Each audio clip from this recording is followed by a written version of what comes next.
The build-up has umpire. 27 রানের দুর্দান্ত জয় দ্বিতীয় টি-20তে। সেই সাথে টি-20 সিরিজ জয় করল বাংলাদেশের টাইগাররা। বিশেষ করে বোলারদের ধন্যবাদ এবং শামীম হোসেন পাটোয়ারি জাকির আলীকে দিতেই হয়। এমন লো স্কোরিং ম্যাচে দুর্দান্ত টানটান উত্তেজনা, শেষ পর্যন্ত 27 রানের জয়। ব্যাটসম্যান হিসেবে লিটন কুমার দাস ব্যর্থ, কিন্তু অধিনায়ক হিসেবে প্রশংসা কুড়াচ্ছে এই টি-20 মাধ্যমে। শামীম হোসেন পাটোয়ারি আবারও বিধ্বংসী হয়ে বাংলাদেশের টি-20র মান বাঁচালো।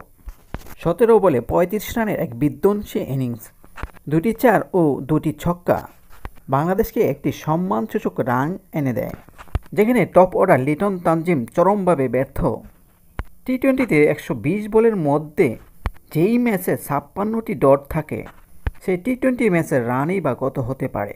তার মধ্যে 10 বল খেলে মাত্র 3 রানে আউট হলেন লিটন কুমার দাস। তামজিদ হাসান 4 বলে 2, রিশাদ হোসেন 4 বলে 5। এই যখন অবস্থা টপ অর্ডার ব্যাটসম্যানদের, তখন মিডল অর্ডার ব্যাটসম্যানরা আবার কী করতে পারে?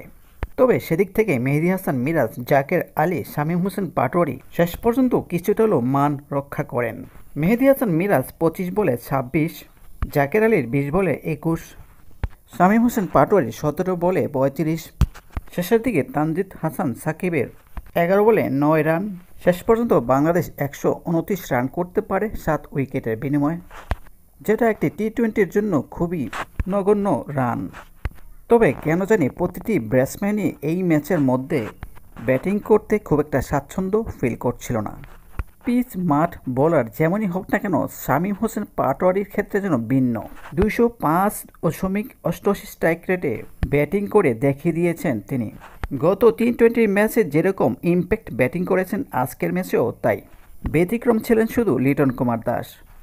টেস্ট, ওডিআই, টি-20 কোথাও তার কোনো ফর্ম নেই, তবুও তাকে টি-20তে ক্যাপ্টেন বানিয়ে দেওয়া হয়েছে। ধারাবাহিকভাবে ভালো করতে থাকা সৌম্য সরকার 18 বলে 11 রান করেন।